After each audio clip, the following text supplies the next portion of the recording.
Hello students, आज हम chemical bonding and molecular structure का लेक्चर नंबर 2 देखेंगे। इसमें मैं आपको आज पढ़ाने वाली हूँ कोवेलेंट बॉन्ड। लास्ट क्लास में मैंने आपको ऑक्टेट थ्योरी और आयनिक बॉन्ड बताया था।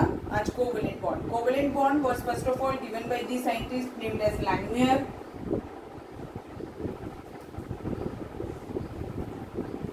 And what is the meaning of covalent bond? Covalent bond means what? It is a bond which is formed by mutual sharing of electrons.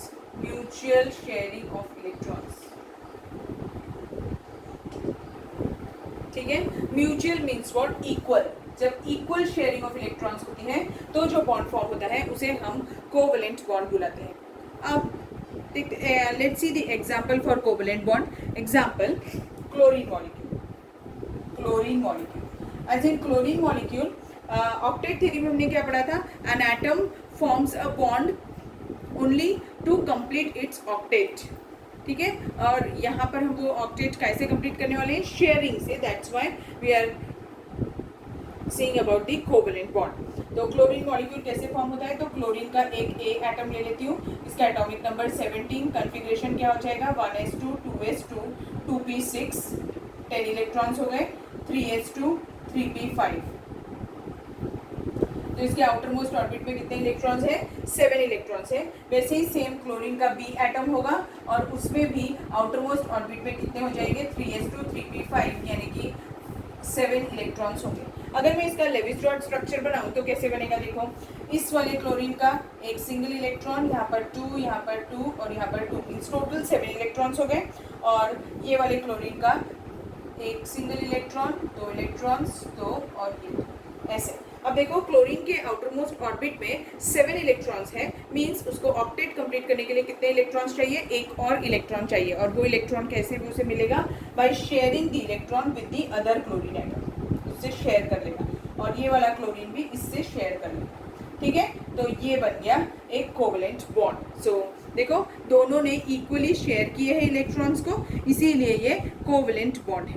ठीक है, समझ में आया कैसे बनता है कोवेलेंट बॉन्ड? ये हो गया क्लोरीन मॉलिक्यूल का। नाउ दिस कोवेलेंट बॉन्ड का नाम कोवेलेंट बॉन्ड क्यों होता है? It is only because of the term covalency. इसकी वजह से होता है covalency. Now covalency means what? It is the number of electrons shared between the two atoms is the covalency. यानी अगर मैं क्लोरीन की बात करूं तो इसकी कोवेलेंसी कितनी हो जाएगी? 2। और अगर मैं किसी और एलिमेंट, जैसे एग्जांपल ले लेती हूँ ऑक्सीजन मॉलिक्यूल। अगर ऑक्सीजन मॉलिक्यूल की बात करें तो कैसे हो जाएगा? देखो, ऑक्सीजन का एटॉमिक नंबर 8, कन्फिग्रेशन क्या हो जाएगा? 1s2 2s2 2p4, मीन्स उसके आउटर मोस्ट ऑर्बिट में कितने इलेक्ट्रॉन्स की डेफिशिएंसी है? 2 इलेक्ट्रॉन्स की। तो ये 1 2 3 4 5 6, उसके आउटर मोस्ट ऑर्बिट में 6 इलेक्ट्रॉन्स है। और दूसरा जो ऑक्सीजन होगा उसके भी आउटर मोस्ट ऑर्बिट में 6 इलेक्ट्रॉन्स है। तो ये इलेक्ट्रॉन्स ये शेयर कर लेगा और ये वाले इलेक्ट्रॉन्स ये शेयर कर लेगा। मीन्स टोटल कितने इलेक्ट्रॉन्स शेयर कर रहे हैं वो? एक एटम, एक ऑक्सीजन एटम 2 इलेक्ट्रॉन शेयर कर रहा है दूसरे ऑक्सीजन एटम के साथ। अब इसकी कोवेलेंसी कितनी हो जाएगी? 4। समझ में आया? कोवेलेंसी मीन्स क्या होते हैं? वो नंबर ऑफ इलेक्ट्रॉन्स जो उन्होंने म्यूचुअली शेयर किए हैं, उसके नंबर को हम कोवेलेंसी बुलाते हैं। That's why the bond is termed as what? Covalent bond. यहां तक समझ में आया है आपको? Next is types of covalent bond.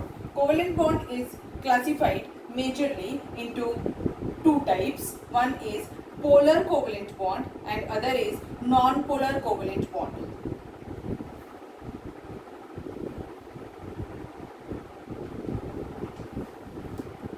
Polar covalent bond means what? When there is a bonding between the two such atoms in which there is the electronegative difference is not equal to 0. Example लेती हूँ।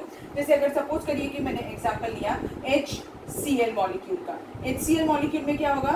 H atomic number 1, it's configuration 1s1, और chlorine atomic number 17, configuration 1s2 2s2 2p6 3s2 3p5। So outer most orbit में इसमें 7 electrons है। Now what happens, as the Lewis-dot structure of hydrogen is this, and for chlorine it is this. Now this hydrogen will share the one electron with chlorine to complete its duplet, and whereas this chlorine will share the one electron with hydrogen to complete its octet. Now in this case, as the electron pair shared between hydrogen and chlorine these electrons are mutually shared, but what happens due to the more electronegativity of chlorine इसमें ज़्यादा electronegative है as compare to hydrogen. हम ये पढ़ चुके हैं electronegativity क्या होती है. इलेक्ट्रोनेगेटिविटी यानी क्या होती है? It is the tendency of an atom to attract the shared pair of electrons towards itself. तो अब क्लोरीन की इलेक्ट्रोनेगेटिविटी ज़्यादा है, तो ये जो इलेक्ट्रॉन पेयर है ये कैसा दिखने वाला है? H और Cl के बीच में है, तो ये एकदम एग्जैक्टली सेंटर में रहता है. But due to the more electronegativity of this chlorine, what happens? The electron pair gets shifts more towards the chlorine. As a result of this, hydrogen gets a partial positive charge and chlorine gets a partial negative charge. Means there is a development of poles. That's why it is termed as what? Polar covalent bond. समझ में आया? तो polar covalent bond कौन सा होता है? When it is formed between such atoms in which the electronegative difference is not equal to zero. Important है, definition लिख के रख लो. क्या हो जाएगा पोलर कोवेलेंट बॉन्ड का definition? It is a covalent bond which is formed between the such two atoms in which the electronegative difference is not equal to zero. Now let's see the example of non polar covalent bond. Non polar covalent bond जो होता है उसमें क्या होता है? जो electronegative difference होता है that is equal to zero. Electronegative difference is equal to zero, यानी दोनों ही एटम्स सेम होते होंगे, इसीलिए इलेक्ट्रोनेगेटिव डिफरेंस जीरो होता है. जैसे एग्जांपल लेते हैं. एग्जांपल क्या हो जाएगा इसका? हमने अभी लिया था chlorine molecule, Cl2 molecule example हो सकता है, ऑक्सीजन मॉलिक्यूल एग्जांपल हो सकता है, ठीक है, नाइट्रोजन मॉलिक्यूल एग्जांपल हो सकता है. ये सब एग्जांपल्स किसके हो जाएंगे? पोलर कोवेलेंट बॉन्ड के हो जाएंगे. Now this polar covalent bond is further classified into 3 types. One is single covalent bond. It is classified into 3 types: single covalent bond, double covalent bond and triple covalent bond. ऐसे 3 type होते हैं non polar covalent bond के. ठीक है, example लेते हैं. Single covalent bond का example क्या हो जाएगा? Chlorine molecule. एक क्लोरीन है, इसके आउटर मोस्ट ऑर्बिट में 7 इलेक्ट्रॉन्स होते हैं. बेटा अभी हमने बनाया था, वो मैंने किया था, आपने देखा भी था. ये 7 इलेक्ट्रॉन्स है. So it will share this, और ये आपने लोअर स्टैंडर्ड में किया हुआ है. तो देखो इन्होंने शेयरिंग कितने की है? 2 इलेक्ट्रॉन्स की है टोटल. तो 2 इलेक्ट्रॉन से एक ही बॉन्ड बनता है, इसीलिए ये कौन सा बॉन्ड हो गया? सिंगल कोवेलेंट बॉन्ड का एग्जाम्पल हो गया. नेक्स्ट जो है वो है डबल कोवेलेंट बॉन्ड का एग्जांपल. डबल कोवेलेंट बॉन्ड का एग्जांपल क्या है? ऑक्सीजन. 2 ऑक्सीजन ले लेंगे, O2 मॉलिक्यूल. ठीक है, O2 मॉलिक्यूल का कैसे? ऑक्सीजन में कितने इलेक्ट्रॉन्स होते हैं आउटर मोस्ट ऑर्बिट में? 6 इलेक्ट्रॉन्स होते हैं, क्योंकि उसका एटॉमिक नंबर क्या होता है? 8 होता है. तो उसके आउटर मोस्ट ऑर्बिट में कितने इलेक्ट्रॉन्स होते हैं? 6. तो ये ऑक्सीजन अपना ऑक्टेट कंप्लीट करने के लिए इससे कितने इलेक्ट्रॉन्स शेयर करेगा? 2 इलेक्ट्रॉन्स शेयर करेगा. और ये ऑक्सीजन अपने इलेक्ट्रॉन्स ऑक्टेट कंप्लीट करने के लिए कितने इलेक्ट्रॉन्स शेयर करेगा? 2 इलेक्ट्रॉन्स शेयर करेगा. तो ऐसा, ठीक है. तो ये क्या हो गया? देखो टोटल 4 इलेक्ट्रॉन्स है. मींस बॉन्ड्स कितने बने? एक बॉन्ड बनाने के लिए कितने इलेक्ट्रॉन लगते हैं? 2 इलेक्ट्रॉन्स लगते हैं. तो टोटल 4 इलेक्ट्रॉन्स है यहाँ पर. तो क्या हो जाएगा? ये कितने कोवेलेंट बॉन्ड बना रहा है? 2 कोवेलेंट बॉन्ड बना रहा है. इसीलिए किसका एग्जाम्पल है? डबल कोवेलेंट बॉन्ड का एग्जाम्पल है.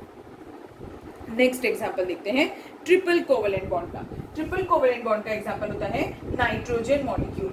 अब ये इसका एग्जाम्पल है. ठीक है, नाइट्रोजन मॉलिक्यूल जो है इसमें हमें नाइट्रोजन का देखना पड़ेगा. नाइट्रोजन का एटॉमिक नंबर क्या होता है? 7. इसका इलेक्ट्रॉनिक कन्फिग्रेशन क्या हो जाएगा? 1s2, 2s2, 2p3. मीन्स इसके आउटर मोस्ट ऑर्बिट में कितने इलेक्ट्रॉन्स हैं? 5 इलेक्ट्रॉन्स हैं. तो नाइट्रोजन इसके आउटर मोस्ट ऑर्बिट में 5 इलेक्ट्रॉन्स हैं. ठीक है, और दूसरा नाइट्रोजन इसके भी आउटर मोस्ट ऑर्बिट में 5 इलेक्ट्रॉन्स हैं. अब एक नाइट्रोजन को अपना ऑक्टेट कंप्लीट करने के लिए कितने इलेक्ट्रॉन्स की जरूरत है? 5 इलेक्ट्रॉन्स. अगर उसके आउटर मोस्ट ऑर्बिट में है तो 5 + 3 होगा. मीन्स इसको 3 इलेक्ट्रॉन्स चाहिए. तो ये क्या करेगा? इससे 3 इलेक्ट्रॉन्स शेयर करेगा. और ये वाला भी नाइट्रोजन क्या करेगा, इससे 3 इलेक्ट्रॉन्स शेयर करेगा। तो अभी देखो इसने 3 कोवेलेंट बॉन्ड बना लिए, क्योंकि total number of electron pair कितने हैं यहाँ पे 3 इलेक्ट्रॉन पेयर है, और एक इलेक्ट्रॉन पेयर से एक बॉन्ड बनता है, इसलिए किसका एग्जाम्पल हो गया, ट्रिपल कोवेलेंट बॉन्ड का एग्जाम्पल हो गया। ये आपने लोअर स्टैंडर्ड में पढ़ा है, आपके 10th क्लास के बुक में भी था ये, ठीक है। समझ में आया आपको फिर कोवेलेंट बॉन्ड के बारे में कि कोवेलेंट बॉन्ड कैसे फॉर्म होता है। अभी ये जो मैंने एग्जांपल्स लिए ये थोड़े सिंपल एग्जांपल्स थे। सपोज करो कि मेरे पास ऐसे मॉलिक्यूल्स हैं जिनमें नंबर ऑफ यानी एलिमेंट्स जो हैं या नॉन पोलर नहीं हो सकते, पोलर भी हो सकते हैं, डिपेंड करेगा कि हम कौन सा एग्जाम्पल ले रहे हैं। कोई थोड़े बड़े एग्जाम्पल्स लेते हैं तो आपको और क्लियर होगा। Let's see the one more example of ammonia molecule. Ammonia molecule means NH3. Ammonia means NH3. As in this, as whenever we are going to talk about a molecule which contains more than 2 atoms, in this there are 2 types of atoms. One is termed as central atom and other is termed as bonded atom. Central atoms are always less in number and they are more electronegative, and whereas not more electronegative, central atom is not, it can not be hydrogen और halogen, generally वो नहीं होते हैं। Hydrogen और halogens हमेशा bonded atoms में ही के ही examples होते हैं। तो यहाँ पर जिनका नंबर कम होता है वो सेंट्रल एटम होते हैं और जिनका नंबर ज़्यादा होता है वो बॉन्डेड एटम्स होते हैं। तो अमोनिया में नाइट्रोजन एक ही है और हाइड्रोजन 3 है, तो ये क्या हो जाएगा, सेंट्रल एटम हो जाएगा, और ये क्या हो जाएगा, बॉन्डेड एटम हो जाएगा। अब देखो नाइट्रोजन का एटॉमिक नंबर क्या है 7, तो कॉन्फ़िगरेशन क्या हो जाएगा 1s2 2s2 2p3 means outer most orbit में कितने इलेक्ट्रॉन्स है इसके पास 5 इलेक्ट्रॉन्स है। अगर इसे अपना ऑक्टेट कंप्लीट करना है तो इसे कितने इलेक्ट्रॉन्स चाहिए 3 मोर इलेक्ट्रॉन्स चाहिए, मींस वो 3 इलेक्ट्रॉन्स कहाँ से आएंगे हाइड्रोजन से। हाइड्रोजन का एटॉमिक नंबर 1 है तो इसका कॉन्फ़िगरेशन क्या हो जाएगा 1। तो नाइट्रोजन का कैसा हो जाएगा देखो 1 2 3 4 5 ऐसे 5 इलेक्ट्रॉन्स हैं नाइट्रोजन के पास, और ये किसके साथ बॉन्डिंग करने वाला है हाइड्रोजन के साथ। तो हाइड्रोजन अपने एक एक इलेक्ट्रॉन लेकर इसके ऐसे पोजीशंस होनी चाहिए कि मैक्सिमम डिस्टेंस और मिनिमम रिपल्शन हो। तो हाइड्रोजन अपना एक इलेक्ट्रॉन पे दो बॉन्ड के लिए एक इलेक्ट्रॉन नाइट्रोजन से शेयर कर लेगा, ये वाला हाइड्रोजन भी शेयर कर लेगा और ये वाला भी हाइड्रोजन शेयर कर लेगा। और नाइट्रोजन को 3 इलेक्ट्रॉन्स चाहिए थे तो वो ये तीनों हाइड्रोजन से एक एक इलेक्ट्रॉन ले लेगा और इसका ऑक्टेट कंप्लीट हो गया। तो अभी नाइट्रोजन का ऑक्टेट कंप्लीट हो गया, ठीक है। समझ में आया कैसे किया। एक और छोटा सा एग्जांपल लेती हूँ और क्लियर हो जाएगा। वाटर मॉलिक्यूल, वाटर मॉलिक्यूल में कौन होगा अब सेंट्रल एटम बताओ, हाइड्रोजन और ऑक्सीजन में ऑक्सीजन होगा क्योंकि उसका नंबर कम है। तो अभी ऑक्सीजन का एटॉमिक नंबर क्या होता है 8, तो कॉन्फ़िगरेशन क्या हो जाएगा 1s2 2s2 2p4 5 6 7 8 2p4। तो अभी इसमें आउटर मोस्ट ऑर्बिट में कितने इलेक्ट्रॉन्स हैं इसके 6 इलेक्ट्रॉन्स है, और हाइड्रोजन का क्या होता है एटॉमिक नंबर 1, तो कॉन्फ़िगरेशन क्या हो जाएगा 1s1। अगर मैं अब इसमें सेंट्रल एटम कौन है ऑक्सीजन, तो ऑक्सीजन बनाइए और उसके इलेक्ट्रॉन पेयर्स लिखिए 1 2 3 4 5 6, ये हो गए इसके 6 इलेक्ट्रॉन्स। और अब हाइड्रोजन, हाइड्रोजन के पास में एक इलेक्ट्रॉन है और ये वाले हाइड्रोजन के पास भी एक इलेक्ट्रॉन है, तो वो इससे एक इलेक्ट्रॉन शेयर कर लेगा और स्टेबल हो जाएगा। ये हाइड्रोजन भी एक इलेक्ट्रॉन शेयर कर लेगा और स्टेबल हो जाएगा।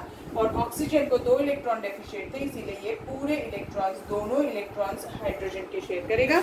और ये कैसे देखो इस साइड से एक सिंगल बॉन्ड बन गया और इस साइड से सिंगल बॉन्ड बन गया, तो ऑक्सीजन का भी ऑक्टेट कंप्लीट हो गया। सेम केस अमोनिया के केस में भी एक ये बॉन्ड हो गया, एक ये बॉन्ड हो गया और एक ये, तो 3 कोवेलेंट बॉन्ड बन गए, ठीक है। समझ में आया अभी आपको कि कोवेलेंट बॉन्ड कैसा होता है। अब कोवेलेंट बॉन्ड बनने के टाइम पर एक ही सबसे बड़ी प्रॉब्लम है कि देखिए इसमें कोई फोर्स ऑफ अट्रैक्शन ही नहीं दिख रहा है, नहीं दिख रहा है ना फोर्स ऑफ कोई अट्रैक्शन, क्योंकि इसमें कोई चार्ज डेवलप नहीं हो रहा है, इसीलिए इसमें कोई फोर्स ऑफ अट्रैक्शन नहीं दिख रहा है। तो जैसे हमने आयनिक बॉन्ड के लिए मैंने आपको बताया था कि आयनिक बॉन्ड क्यों फॉर्म हो रहा है, क्योंकि उसमें फोर्स ऑफ अट्रैक्शन दिख रहा था। अब यहाँ पर साइंटिस्ट ने बताया है इसलिए हम पढ़ ले रहे हैं, पर ये कुछ प्रूफ नहीं है कि ये मॉलिक्यूल ऐसा फॉर्म होता होगा, तो उसके लिए हम दूसरी थेरीज पढ़ेंगे। पर अभी यहाँ तक आपको समझ में आ गया क्या? अब हम इसका नेक्स्ट पार्ट देखते हैं। Now the next is general characteristics or general properties of ionic and covalent compounds. ये आपने पढ़ा है 10th क्लास में, तो फिर भी इन शॉर्ट पहले आपको बता देती हूँ क्या होता है। तो आयनिक कंपाउंड्स और कोवलेंट कंपाउंड्स का हम पहले आयनिक कंपाउंड्स का देखेंगे और उसके बाद में कोवलेंट कंपाउंड्स का देखेंगे। So first property is physical state. तो फिजिकल स्टेट क्या होती है? सबसे बेस्ट एग्जांपल आयनिक कंपाउंड के लिए क्या होता है? सॉल्ट, जो हम घर में कॉमन सॉल्ट यूज करते हैं, टेबल सॉल्ट, उसका ही एग्जांपल लीजिएगा, वो आपको उससे आपको सारी प्रॉपर्टीज लिखना बहुत ईजी जाएगी। तो फिजिकल स्टेट क्या होती है? Generally ionic compounds are solid in state, ठीक है, they are solid in state, whereas covalent compounds they may be solid in state, liquid in state or gaseous in state. They may be solid, liquid or gaseous in state. किसी भी state में हो सकते हैं। Example बताती हूँ। Solid state के लिए एग्जाम्पल शुगर हो जाएगा कोवेलेंट कंपाउंड का, लिक्विड स्टेट के लिए एग्जाम्पल वाटर और गैसियस स्टेट के लिए oxygen gas. Now the second property is their melting and boiling point. Melting and boiling point of ionic compounds हमेशा हाई होती है। अब देखो हाई क्यों होती है? अगर मैं किसी को बोलती हूँ कि मुझे ये कोई पर्टिकुलर कंपाउंड मेल्ट करना है, तो मेल्ट करना है मीन्स क्या करना है? मुझे उसकी स्टेट चेंज करना है सॉलिड स्टेट से लिक्विड स्टेट में, या फिर बॉईल करना है मीन्स उसे उसकी स्टेट चेंज करना है लिक्विड स्टेट से वेपर स्टेट में। तो एग्जाम्पल ले लेती हूँ NaCl मॉलिक्यूल का। तो NaCl, Na के ऊपर पॉजिटिव चार्ज, Cl के ऊपर नेगेटिव चार्ज, Na के ऊपर पॉजिटिव चार्ज, Cl के ऊपर negative charge, Na positive, Cl negative, ऐसा रहेगा।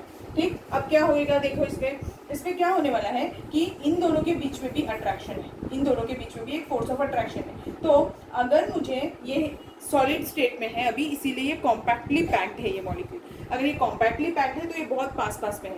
अब मुझे अगर इसको मेल्ट करना है तो मुझे क्या करना पड़ेगा? इन दोनों के बीच में गैप चाहिए, मीन्स एक NaCl यहाँ है तो दूसरा NaCl यहाँ होगा, तब ये स्टेट कौन से स्टेट में आएगी? लिक्विड स्टेट में। तो अब देखो, अब इक्वल और अपोजिट चार्ज है तो एनर्जी ज़्यादा लगेगी उनको पुल आउट करने के लिए, दूर करने के लिए एनर्जी भी ज़्यादा लगेगी। इसीलिए आयनिक कंपाउंड्स का मेल्टिंग और बॉइलिंग पॉइंट हमेशा ही हाई होता है। और अगर ये लिक्विड स्टेट में आ भी गए तो फिर अब अगर मुझे इसे सॉलिड स्टेट में करना है तो मुझे क्या करना पड़ेगा? और दूर करना पड़ेगा। अब और दूर करना है तो मुझे और एनर्जी लगेगी इसके ऊपर, क्योंकि नेगेटिव चार्ज है और इसके ऊपर पॉजिटिव चार्ज है, तो इसके ऊपर नेगेटिव चार्ज है। तो क्या है कि हमें दोनों को दूर मॉलिक्यूल्स को दूर करने के लिए एनर्जी ज़्यादा लगने वाली है, क्योंकि उनके ऊपर अपोजिट चार्जेस है। Whereas in case of covalent compounds, example water ले लूँ या फिर एग्जांपल ऑक्सीजन गैस ले लूँ, तो क्या होगा? वाटर के केस में भी कोई चार्जेस नहीं है और ऑक्सीजन के केस में भी कोई चार्ज नहीं है। चार्ज नहीं है तो उनको दूर करना, यानी कि उनकी स्टेट चेंज करना सॉलिड से लिक्विड या लिक्विड से गैस करना थोड़ा इजी है as compare to ionic compounds. ठीक, तो फिर कोवेलेंट कंपाउंड्स की स्टेट कैसी है? मेल्टिंग और बॉइलिंग पॉइंट कैसा रहता है? लो रहता है as compare to ionic compounds. Third property है सॉल्युबिलिटी। अब देखो NaCl क्या है? आपको पता है NaCl एक के ऊपर पॉजिटिव और एक के ऊपर नेगेटिव चार्ज है, तो वो क्या है? ये डिसॉल्व हो जाएगा वाटर में, क्योंकि वाटर में भी कैसा है? देखिए, वाटर के पास में क्या है? पहले वाटर के मॉलिक्यूल्स ऐसे रखे होते हैं, HOH, HOH, HOH। आपको पता है कि सॉल्युबिलिटी कैसी होती है? ऐसी अरेंजमेंट रहती है। वाटर के मॉलिक्यूल्स से भरा हुआ है बीकर, ठीक है। अब ये पोलर मॉलिक्यूल है, पोलर कोवेलेंट बॉन्ड है, तो इसके ऊपर पॉजिटिव चार्ज और इसके ऊपर negative, positive negative, positive negative, ऐसी अरेंजमेंट है यहाँ पे। अब क्या होगा कि जैसे ही मैं इसमें NaCl ऐड करूंगी, 1 टेबल स्पून सपोज करो, और स्टर करूंगी, तो क्या होगा कि it will get dissolve in it. तो कैसे डिसॉल्व होता है? अब कैसे हो जाएगा? एक वाटर का मॉलिक्यूल, एक NaCl का मॉलिक्यूल, एक वाटर का मॉलिक्यूल, एक NaCl का मॉलिक्यूल, ऐसी अरेंजमेंट हो जाएगी। यानी प्लस माइनस कोई डिस्टर्बेंस नहीं होगा। और वाटर मॉलिक्यूल में कौन बीच बीच में एंटेंगल हो जाएगा, NaCl, इसको ही हम क्या बुलाते हैं, सॉल्युबिलिटी। और वाटर में अब क्या हो गया, NaCl डिजॉल्व हो गया है, यानी कि NaCl आयनिक कंपाउंड्स, एग्जाम्पल हमने NaCl का लिया था, means ionic compounds are soluble in water. Whereas in case of covalent compounds क्या होता है, कोवेलेंट कंपाउंड का एक एग्जांपल ले लेती हूँ, सिलिका यानी कि रेत, सैंड। ठीक है, अगर मैंने वाटर के मॉलिक्यूल में इसको ऐड किया तो वाटर में फिर से अरेंजमेंट तो HOH अरेंजमेंट होगी। अब जैसे ही मैंने ये 1 टेबल स्पून सैंड डाल दिया तो आपने देखा होगा वो ऊपर रहता ही नहीं, वो सीधे नीचे जाकर सेटल हो जाता है। क्यों सेटल हो जाता है, क्योंकि इसमें कोई चार्ज ही नहीं है। चार्ज नहीं है तो वो यहाँ इन दोनों के बीच में फिट नहीं होगा, तो वो जैसे ही हम ऐड करेंगे वो बीकर में नीचे चले जाएगा। मीन्स जो कोवेलेंट कंपाउंड्स होते हैं वो इनसॉल्युबल होते हैं वाटर में, they are insoluble in water, whereas ionic compounds are soluble in water। ठीक, समझे आपको ये भी। नेक्स्ट प्रॉपर्टी है electrical conductivity. So ionic compounds as being polar in nature, they are good conductors of electricity, whereas covalent compounds are bad conductors of electricity because they are not polar in nature। And the fifth and very important point, that is ionic bond is a non-directional bond, whereas covalent bond is a directional bond।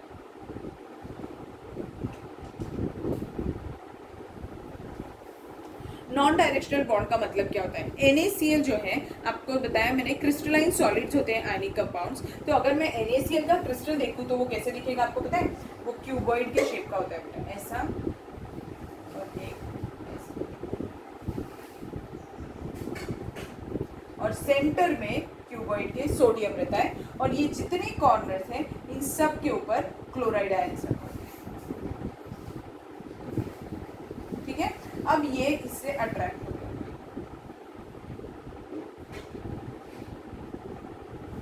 ठीक, समझ में आया। तो ये ऐसे attraction होता है उसमें, और अगर इनके बीच में अट्रैक्शन होगा तो अब देखो एक सोडियम किससे, कितने लोगों से सराउंडेड है, 8 क्लोराइड आयन से सराउंडेड है, इसीलिए हम उसे क्या बुलाते हैं, नॉन डायरेक्शनल। जबकि ऐसा कोवेलेंट बॉन्ड में नहीं होता है। एग्जांपल HCl मॉलिक्यूल, यानी HCl मॉलिक्यूल ऐसे ही रहेगा, क्लोरीन ने अगर इस साइड से बॉन्ड फॉर्म कर लिया तो वो उस साइड से बॉन्ड फॉर्म नहीं करेगा। मीन्स कोवेलेंट कंपाउंड होता है वो कैसा होता है, डायरेक्शनल। समझ में आ गया आपको क्या बताया मैंने। तो बहुत ही इजी कंसेप्ट आज की क्लास में लिया था, और ये आपने ऑलरेडी 10th स्टैंडर्ड में पढ़ चुके हैं, तो आप एक ही बार देखेंगे और आपको समझ में आ जाएगा। और अगर आपको कोई डिफिकल्टी है तो आप पूछ सकते हैं। डिफरेंस ध्यान से कर लीजिएगा, ये भी आपने 10th स्टैंडर्ड में पढ़ा हुआ है। Okay, thank you.